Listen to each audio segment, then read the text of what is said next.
Hello, जय हिंद दोस्तों। और आर्मी संपूर्ण बैच हमारा चल रहा था, उसकी ये हमारी क्लास नंबर 3 है। इसके अंदर हम डिस्कस करने वाले हैं मानव रक्त से इम्पोर्टेंट टॉप 50 क्वेश्चन। अगर आपने ये टॉप 50 क्वेश्चन कर लिए तो आप यकीन मानिए कि इनसे बाहर जो है आपके क्वेश्चन मानव रक्त वाले टॉपिक से नहीं जाएंगे। और देखिए, पहले मैंने 2 क्लास में क्या किया था कि आपको शुरू में थ्योरी करवाई थी और फिर बाद में मैंने इनके MCQ प्रिपेयर किए थे। बट मेरे पास कमेंट आ रहे थे कि सिर्फ MCQ ही क्वेश्चन करवाएं, तो यहाँ पर मैं MCQ टॉप 50 क्वेश्चन लेके आ चुका हूँ मानव रक्त से रिलेटेड। और ये हमारी क्लास नंबर 3 है आर्मी बैच की। तो चलिए अपना सेशन स्टार्ट करते हैं। और देखिएगा, हो सकता है आपको थोड़ी सी आवाज़ क्लियर ना आए क्योंकि मेरा थोड़ा सा गला ख़राब हो रहा है, तो इसको आप एडजस्ट कर लेना। चलिए अपना सेशन स्टार्ट करते हैं। और देखिए, ये 50 क्वेश्चन है, बट ये आपका एक तरह से टेस्ट भी लगा सकते हैं। आपको साथ साथ मेरे साथ आंसर देना है और बाद में आपको कमेंट करना है कि आपका स्कोर कितना हुआ है। तो पहला प्रश्न है, रक्त होता है।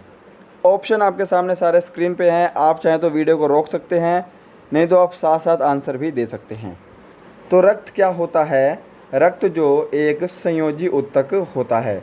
जिन्होंने ऑप्शन 1 चूज़ किया है उनका आंसर बिल्कुल सही है। नेक्स्ट है क्वेश्चन नंबर 2। रक्त शरीर में क्या कार्य करता है? ऑप्शन आपके सामने है। तो देखिए, रक्त के अंदर होता है हीमोग्लोबिन, और रक्त अथवा हीमोग्लोबिन ये सारे शरीर में ऑक्सीजन को पहुंचाने का काम करता है। तो जिन्होंने भी ऑप्शन ए चूज़ किया है उन सभी का आंसर बिल्कुल सही है। और देखिएगा, टॉप 50 हम क्वेश्चन करेंगे, यहाँ पे फिर से बता रहा हूँ। और आपको यह वीडियो कंप्लीट देखना है। इस वीडियो के अंदर आपको रक्त से रिलेटेड सारे क्वेश्चन क्लियर हो जाएंगे, सारे डाउट क्लियर हो जाएंगे। थोड़ा सा कुछ क्वेश्चन में मैंने लेवल भी बढ़ाया है ताकि आपको थोड़ी सी मुश्किल हो जवाब देने में, तो आपको अपना टेस्ट ही लगाना है, ठीक है। नेक्स्ट है क्वेश्चन नंबर 3। एक स्वस्थ व्यक्ति में लगभग डैश रक्त होता है, यानी कितने मिलीमीटर घन मिलीमीटर रक्त होता है? तो देखिएगा, अगर आप कोई बुक पढ़ेंगे तो उसके अंदर 5 से 6 लीटर आपको दे रखा होगा, ठीक है। बट यहाँ पे ऐसा कोई ऑप्शन नहीं है। तो यहाँ पर जो आपके ऑप्शन सूटेबल होंगे वो होगा आपका ऑप्शन ए। 5 से 5.5 के बीच में जो है मानव शरीर में लगभग रक्त होता है, ठीक है। नेक्स्ट है यहाँ पे क्वेश्चन नंबर 4। मानव रुधिर का pH मान है। बहुत ही इजी क्वेश्चन है। मानव रुधिर का pH मान कितना होता है? तो ऑप्शन डी, इसका सभी ने बिल्कुल सही आंसर दे रहे होंगे। ऑप्शन डी बिल्कुल करेक्ट है, 7.4। क्वेश्चन नंबर 5 है, मनुष्य के खून का pH मान डैश होता है। और देखिए, ये क्वेश्चन हम अपनी बीच में क्लास में भी डिस्कस कर चुके हैं। मनुष्य के खून का pH मान डैश होता है। तो देखिएगा, जो pH स्केल होता है इसमें बीच में होता है 7।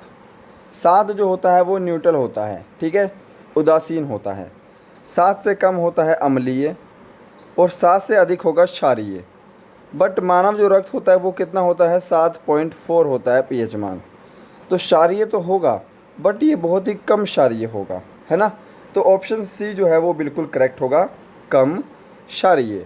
ओके, उम्मीद करूँगा सभी का आंसर बिल्कुल करेक्ट होगा।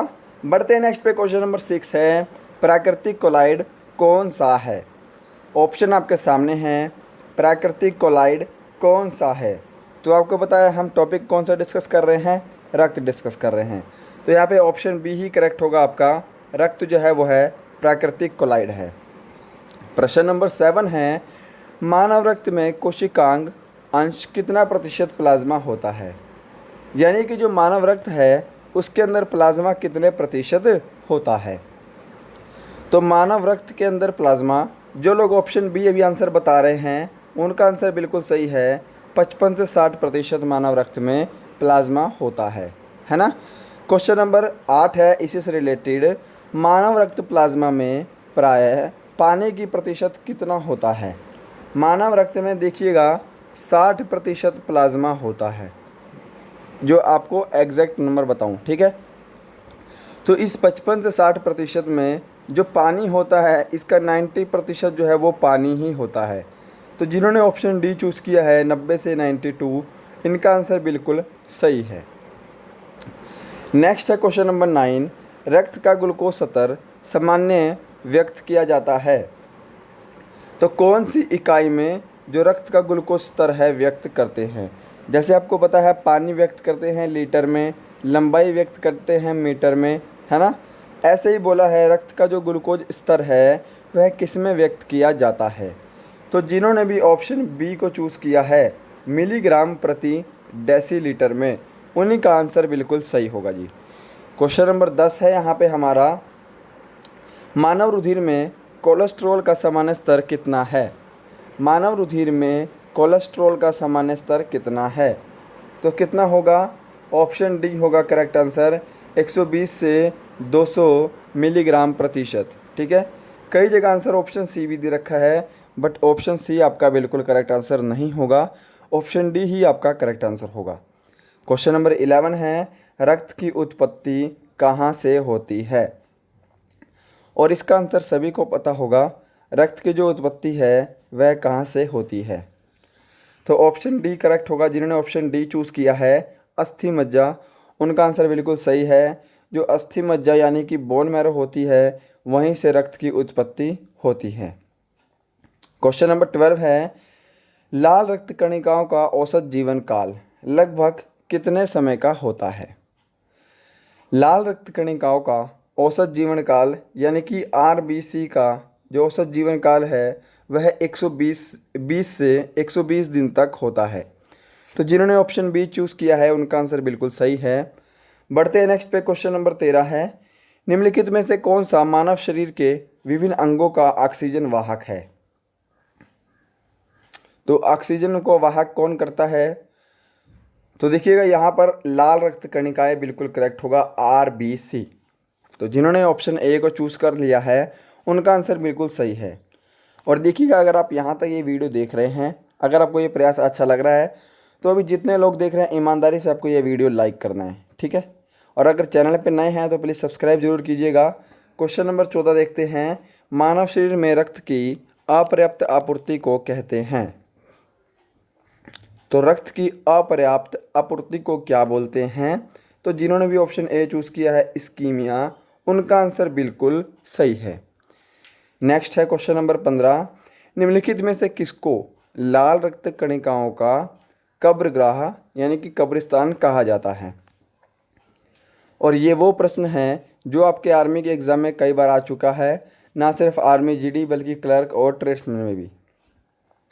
तो आरबीसी का कब्रिस्तान बोलते हैं प्लीहा तथा तिल्ली को, है ना, स्प्लीन। ऑप्शन बी करेक्ट होगा। नेक्स्ट है यहाँ पे 16, मानव शरीर का रक्त बैंक किसे कहा जाता है।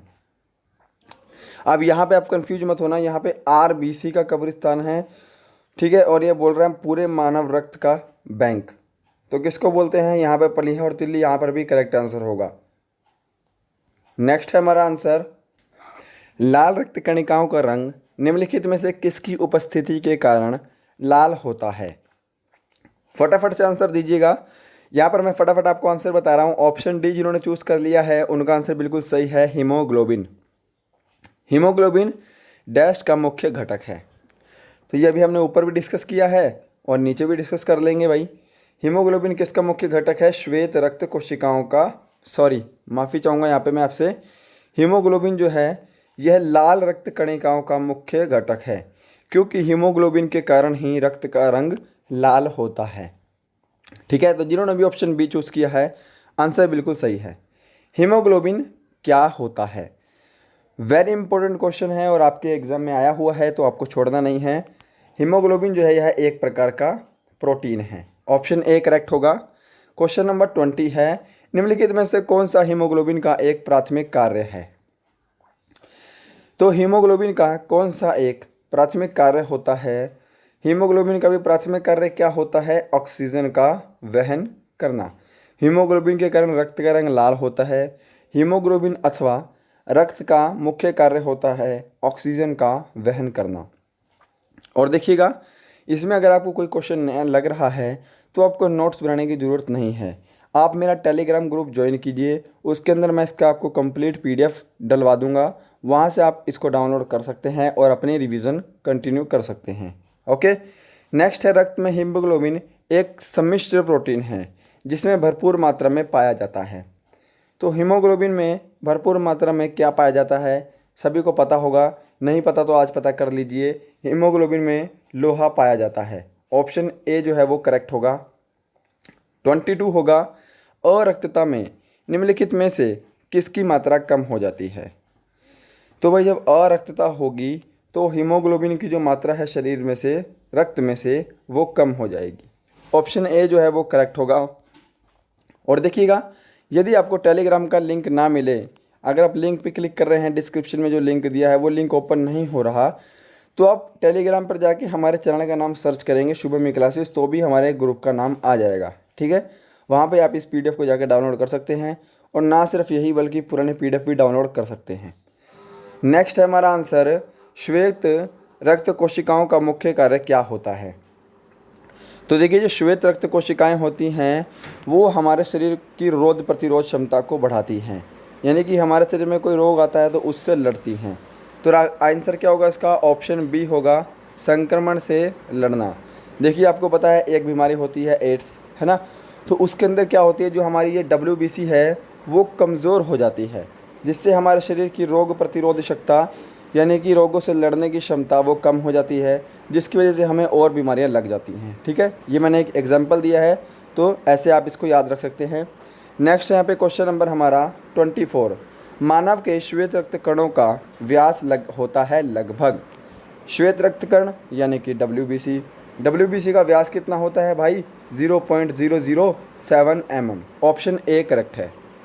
क्वेश्चन नंबर 25, ल्यूकेमिया या रक्त कैंसर का लक्षण निम्नलिखित में से किसमें असामान्य वृद्धि है। ल्यूकेमिया या रक्त कैंसर का लक्षण किसमें असामान्य वृद्धि है। तो भाई जब भी WBC में वृद्धि हो जाती है तो ल्यूकेमिया नामक बीमारी हो जाती है। इस ल्यूकेमिया बीमारी को ही रक्त कैंसर कहा जाता है। ठीक है, तो WBC के बढ़ने की वजह से ही ल्यूकेमिया नामक बीमारी होती है। और देखिएगा, थोड़ा सा मेरा गला ख़राब है तो उसको एडजस्ट करना, आज की वॉइस क्लियर नहीं आ रही होगी, बट कल भी आपकी क्लास नहीं हुई इसलिए आज की क्लास मुझे देना ज़रूरी था। क्वेश्चन नंबर 26 है, एड्स के विषाणु किसे नष्ट कर देते हैं। तो अभी मैंने बताया है एड्स के विषाणु कर देते हैं WBC को नष्ट। और देखिएगा, जो WBC है इसका साइंटिफिक नेम क्या होता है, लिम्फोसाइट होता है। तो ऑप्शन सी जिन्होंने चूज़ किया है वो राइट है। 27 है, निम्नलिखित में से कौन सा एंजाइम रक्त का थक्का बनाने के लिए आवश्यक है। कौन सा एंजाइम रक्त का थक्का बनाने के लिए आवश्यक है। तो ऑप्शन बी करेक्ट होगा, थ्रोम्बिन। और देखिएगा, रेनिन, पेप्सिन, एमाइलेज ये तो लार में पाई जाने वाली होती हैं, है ना। रेनिन, पेप्सिन अमाशय, अग्नाशय वगैरह में पाई जाती हैं, तो इनका रक्त का थक्का बनाने से कोई भी लेना देना नहीं है। थ्रोम्बिन करेक्ट होगा। क्वेश्चन नंबर 28 है, निम्नलिखित में से कौन मानव में रक्त का थक्का बनाने के लिए अनिवार्य है। तो वेरी इंपॉर्टेंट क्वेश्चन है और वेरी सिंपल भी है, आपके आर्मी के एग्ज़ाम में रिपीटेड भी है। ऑप्शन डी जिन्होंने चूज़ किया है विटामिन के, उनका आंसर बिल्कुल सही भी है। और विटामिन के का बिल्कुल राइट आंसर होगा, रक्त का थक्का बनाने के लिए अनिवार्य है। 29 है, रुधिर स्कंदन यानी कि जो रक्त का जमाव है निम्नलिखित में से किस प्रोटीन के द्वारा होता है। अब देखिए, ये हमारा विटामिन है, यहाँ पे हमसे पूछा है प्रोटीन जो कि रक्त का जमाव करने में सहायता करता है। तो प्रोटीन जो होगा वो होगा फाइब्रोनोजिन, जिन्होंने ऑप्शन बी चूज़ किया है राइट है जी, है ना। अच्छा, यहाँ पे एक और प्रोटीन होगा जो रक्त का थक्का नहीं जमाता, उसको हम आगे डिस्कस करेंगे। रक्त जमने के लिए किस तत्व की मुख्य भूमिका होती है। यहाँ पे आपको ध्यान रखना है, मैग्नीशियम, कॉपर, कैल्शियम या फिर फेरॉन। तो यहाँ पे जो राइट आंसर होगा वो होगा ऑप्शन बी, कैल्शियम। रक्त जमने के लिए यदि हम तत्व की बात करेंगे तो कैल्शियम होगा, है ना। प्रोटीन होगा फाइब्रोनोजिन, विटामिन होगा के, है ना। अब नेक्स्ट है यहाँ पे हमारा एक और, किसकी मौजूदगी के कारण शरीर के भीतर रक्त जमता नहीं है। ये अपोजिट क्वेश्चन है उनके कारण। तो यहाँ पर प्रोटीन की ही बात कर रहा है, ठीक है। तो देखिए, जिस प्रोटीन के कारण रक्त का थक्का जमता है वो तो फाइब्रिनोजिन है, जिसके कारण रक्त का थक्का नहीं जमता वो होता है हेपेरिन। ऑप्शन डी करेक्ट होगा। क्वेश्चन नंबर 32 है, रक्त समूह की खोज किसने की थी। और इस क्वेश्चन को मैं रिपीट नहीं करूँगा, बिल्कुल सिंपल क्वेश्चन है। रक्त समूह की खोज कार्ल लैंडस्टीनर ने की थी। विलियम हार्वे ने क्या किया था? रक्त परिसंचरण तंत्र की खोज की थी। आगे हमारे पास क्वेश्चन है ये वाला भी 33 क्वेश्चन है। कौन सा रक्त समूह सर्वदाता कहलाता है? अब यहाँ पर गलती करेंगे स्टूडेंट, मुझे पता है। देखिएगा, जो रक्त सर्वदाता होता है वो होता है ओ। यदि आपके एग्जाम में सिर्फ ओ आएगा तो आपका आंसर ओ होगा, है ना। बट अगर ओ में ओ प्लस, ओ पॉजिटिव और ओ नेगेटिव दिया है तब आपका आंसर ओ नेगेटिव होगा। ओ नेगेटिव होता है जी रक्तदाता, ओ पॉजिटिव मत करना, गलत हो जाएगा, है ना। अगर ओ पॉजिटिव ओ नेगेटिव नहीं दिया तो आप सिर्फ ओ करेंगे। यदि इन दोनों को अलग अलग दे रखा है तो आपको ओ नेगेटिव करना है। क्वेश्चन नंबर 34 देखते हैं। कौन सा रक्त समूह सार्वभौमिक स्वीकर्ता होता है? इसमें आपको ए बी पॉजिटिव करना है, ठीक है। जो सबको ग्रहण करता है वो होता है ए बी पॉजिटिव। नेक्स्ट है यहाँ पे हमारा, रक्त के ए बी वर्ग वाला व्यक्ति ऐसे व्यक्ति को रक्तदान कर सकता है जिसका रक्त वर्ग डैश हो। तो देखिए, जिसका वर्ग ए बी होगा, अगर वो दान करेगा तो वो सिर्फ ए बी वाले को ही दान करेगा। लेगा तो वो सबसे, ए से, बी से, है ना, ओ से, सबसे ले लेगा। बट ये दान करेगा किसको? सिर्फ ए बी वाले को। नेक्स्ट है, रक्त समूह वाला व्यक्ति किस समूह के व्यक्ति से रक्त ले सकता है? ऐसे ही रक्त ओ है, ये दान तो सबको करेगा बट ये लेगा किससे? केवल ओ वाले व्यक्ति से। ऑप्शन डी करेक्ट होगा। 37 देखिएगा, आर एच कारक की खोज किसने की थी? तो आर एच कारक की खोज लैंडस्टीनर और वीनर दोनों ने मिलकर की थी। ऑप्शन डी करेक्ट होगा। कई जगह आपको प्रश्न में वीनर नहीं दिया होगा, सिर्फ लैंडस्टीनर दिया होगा, तो आप लैंडस्टीनर पे भी टिक करेंगे। बट यहाँ पे अगर दोनों ऑप्शन दिए हैं तो आपको लैंडस्टीनर एवं वीनर चूज़ करना है। 38 देखिएगा, रक्त का शुद्धिकरण कहाँ होता है? रक्त का शुद्धिकरण फेफड़ों, यकृत और किडनी तीनों जगह में होता है। ऑप्शन डी यहाँ पे करेक्ट होगा। 39, मनुष्य शरीर में खून की शुद्धिकरण की प्रक्रिया को कहते हैं। तो जो मनुष्य का शरीर में खून की शुद्धिकरण की प्रक्रिया होती है उसको हम बोलते हैं डायलिसिस। ऑप्शन ए जो है वह बिल्कुल करेक्ट होगा। क्वेश्चन नंबर 40 है, मानव हृदय का दाहिना भाग डैश रक्त प्रदान करता है। तो देखिएगा, ये हमारी ह्यूमन बॉडी का स्ट्रक्चर है, हल्का सा बना देता हूँ, है ना। ये हमारा लेफ़्ट है, ये हमारा यहाँ पे जहाँ पे हृदय होता है ये लेफ़्ट है।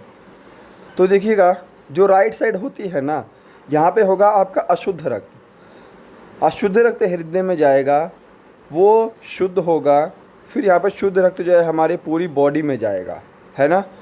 तो राइट साइड जो रक्त होगा, दाहिने भाग में जो रक्त होगा वो होगा अशुद्ध रक्त, और जो बायां साइड रक्त होगा, हृदय से रक्त जाएगा, वो शुद्ध रक्त होगा। तो ऑप्शन बी इसका करेक्ट होगा। उम्मीद करूँगा समझ में आया होगा। नेक्स्ट क्वेश्चन देखिएगा। नेक्स्ट है यहाँ पे, एक किशोर वय मनुष्य में सामान्य रक्तदाब कितना होता है? और बिल्कुल इजी क्वेश्चन है, आपके एग्ज़ाम में आया हुआ है कि मानव रक्तदाब होता है 120/80 mmHg। ये मत करना, ऑप्शन बी करेक्ट होगा। क्वेश्चन नंबर 42 है, रक्तदाब का नियंत्रण कौन करता है? तो रक्तदाब का नियंत्रण जो है वो करती है हमारी अधिवृक्क यानी कि एड्रेनलिन ग्रंथि। जिन्होंने ऑप्शन ए चूज़ किया है उनका आंसर बिल्कुल सही है। ऐसे ही क्वेश्चन नंबर 43 है, रक्तचाप मापने के उपकरण का क्या नाम है? वेरी सिंपल क्वेश्चन है, सभी को आंसर पता होना चाहिए जी। तो देखिएगा, स्विफ्ट गमोनोमैनोमीटर ये बिल्कुल करेक्ट आंसर होगा। थर्मामीटर से हम क्या मापते हैं? थर्मामीटर से हम तापमान मापते हैं। स्टेथोस्कोप से हम पूरे शरीर की जो है हलचल नापते हैं, है ना, जो डॉक्टर कान में लगा के रखता है। ईसीजी आपको पता है, हृदय की धड़कन वगैरह मापने के लिए प्रयोग की जाती है। 44 है, कौन सा हार्मोन रक्त में शरीर की मात्रा नियंत्रित करता है? शर्करा की मात्रा नियंत्रित करता है, तो वो हार्मोन है इंसुलिन। ऑप्शन डी सही होगा। और देखिएगा, लास्ट टाइम आपसे बोलूँगा कि वीडियो को आपको अभी लाइक करना है, चैनल को सब्सक्राइब करना है और अपने दोस्तों को शेयर भी करना है।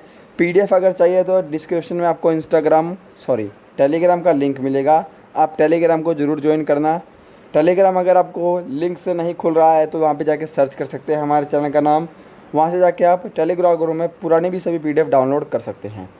45 क्वेश्चन नंबर देखिएगा, मानव शरीर में रक्त की मात्रा शरीर के भार का लगभग कितना प्रतिशत होती है? तो इसका राइट आंसर होगा ऑप्शन बी, 7%। क्वेश्चन नंबर 46 है, श्वेत रक्त कण का जीवन काल लगभग कितने दिन का होता है? श्वेत रक्त कण का जीवन काल 2 से 4 दिन तक होता है। कई जगह आपको 3 से 5 दिन भी होगा, तो ये भी आंसर कर देना, ठीक है। मैक्सिमम 5 डेज होता है और मिनिमम 2 दिन होता है, तो अब अपने हिसाब से इसका आप आंसर कर सकते हैं। क्वेश्चन नंबर 47 है हमारा, डेंगू ज्वर के कारण मानव शरीर में किसकी कमी हो जाती है? तो किसकी कमी होती है जी? प्लेटलेट्स की कमी हो जाती है। 48 है, लाल रक्त कोशिकाओं को डैश के रूप में भी जाना जाता है। तो देखिए WBC हम डिस्कस कर चुके हैं, लिम्फोसाइट किया है ना, और यहाँ पे RBC है, RBC को हम बोलते हैं एरिथ्रोसाइट। ऑप्शन ए बिल्कुल यहाँ पे करेक्ट होगा। नेक्स्ट है क्वेश्चन नंबर 49, अरक्तता किसकी कमी के कारण होती है? अरक्तता क्या होता है? हमारे शरीर में खून की कमी हो जाती है, उसी को ही हम अरक्तता कहते हैं। तो देखिएगा यहाँ पर हमसे पूछा है किसकी कमी के कारण होता है, तो यहाँ पे आपका राइट आंसर होगा ऑप्शन सी, फॉलिक एसिड। जिन्होंने आंसर दिया है उनका आंसर बिल्कुल सही है। और क्वेश्चन नंबर 50 है हमारा लास्ट प्रश्न है, इसके बाद आपको कमेंट बॉक्स में अपना स्कोर बताना है। रक्त परिसंचरण की खोज किसने की थी? फटाफट से आंसर देने का फ्रेंड्स। इसका राइट आंसर होगा ऑप्शन सी, विलियम हार्वे ने रक्त परिसंचरण तंत्र की खोज की थी। तो देखिएगा यहाँ पे हमने टॉप 50 ऐसे प्रश्न किए हैं रक्त के, जो आपके एग्ज़ाम में पूछे ही जाएंगे। इससे बाहर आपके आर्मी के एग्ज़ाम में मानव रक्त से बाहर क्वेश्चन नहीं बनेगा। तो आप बताना आपको आज का सेशन कैसा लगा। उम्मीद करूँगा सबको हेल्पफुल लगा होगा। मिलते हैं नेक्स्ट वीडियो में, तब तक के लिए जय हिंद, जय भारत।